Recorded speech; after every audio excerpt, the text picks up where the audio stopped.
Mga ka-RSP, sa panahon ngayon, may mga tao pa rin talaga na nangbabody shame. Yung kinukutsa ang uri ng pangangatawan ng ibang tao na hindi pasok sa beauty standards sila. Pero kahit ganun pa man, ay push na push pa rin ang raketera at chubby babe na si Hana sa pag-flex ng kanyang dancing skills online. Hi, Mamars! So, meron akong isi-share sa inyo ng mga products.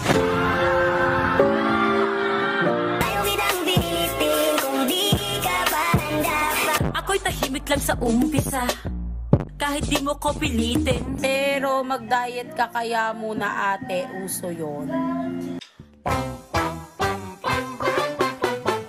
Feels damn right, right. Haters can't fuck with us 'cause they can't talk shit.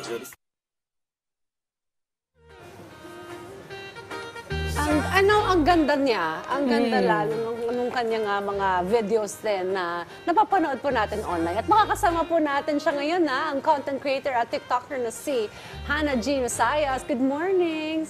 Welcome sa Rise and Shine Pilipinas. Good morning po. Hana! Good morning, Rise and Shine. Rise and shine sa'yo, Hana. Meron more than 100,000 followers ikaw sa iyong TikTok account. And most of your contents talaga ay pinapakita mo ang iyong galing sa pagsayaw kahit na ikaw ay bigatin. Well, ano-ano usually yung mga comment na nababasa mo mula sa mga nakakapanood ng iyong videos? Well, actually po, madalas naman po talaga ng mga nababasa ko online sa TikTok account ko, most of them naman po are good comments, especially sa mga ka-size ko, ganon. Pero hindi talaga maiwasan kasi na merong mga taong nagbabody shame sa akin, yung pilit akong dinadown, ganon. Siguro, nasanay na lang din talaga ako sa kanila na may mga bad comments din about sa body size ko, sa ganon, sa katawan ko, ganun. But let me say, you're so beautiful, Yeah. Hana. How do you usually deal with negative comments? Yung mga nagbabody shame. Paano mo, kumbaga, sila kino-call out? Or what do you do?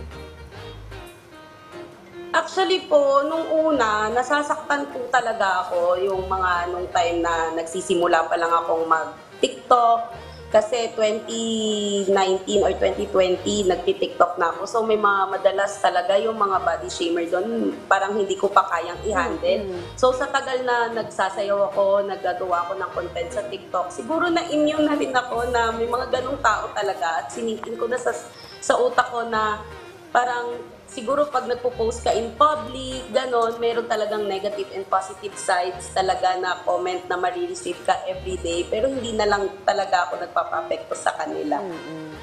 Alright, Hana, minsan ba ay naisip mo na rin na mag-diet na lang o magpapayat para tumigil na yung mga negatibong komentong to?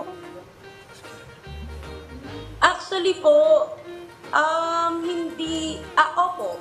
Merong time na naisip ko, mag-exercise kaya ako, mag-diet kaya ako. Pero yung diet kasi minsan nakadepende po sa ulam eh.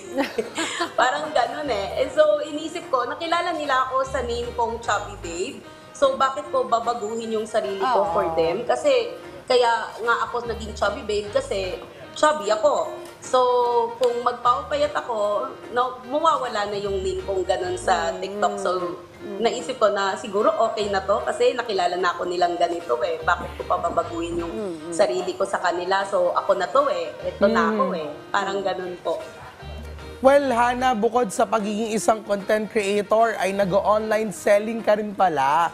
Abay, napakasipag mo talaga. Ano ba ang mga ibinenta mo online at bakit todo ang kayod mo?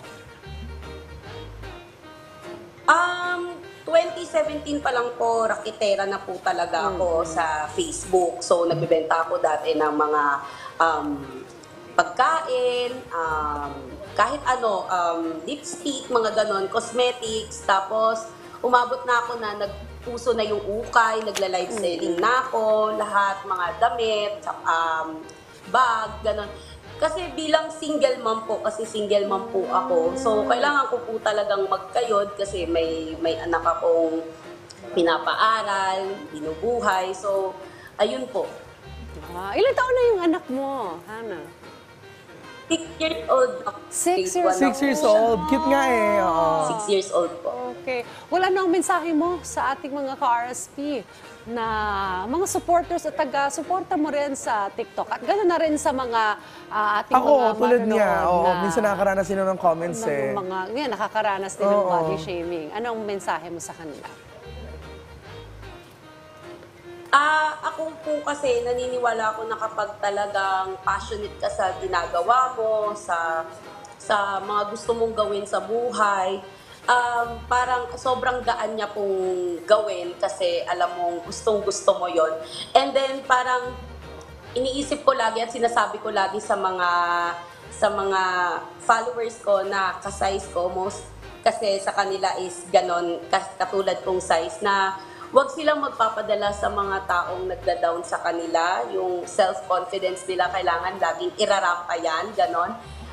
Wag silang magpapapekto sa mga sasabihin ng iba kasi hindi din naman nila ma-apply yung gusto nilang gawin sa sarili nila kung papakinggan nila yung mga taong pilit silang ida-down. Ganon. Kaya pagdating naman sa hamon ng buhay, lahat naman ng tao may struggles, lalo ako palagi meron. Pero ang gusto ko lang talaga iparating sa lahat na huwag tayo mawalan ng pag-asa sa buhay at hindi ibibigay sa atin yung hamon na yon kung hindi natin kaya. Ayun. Yun lang po.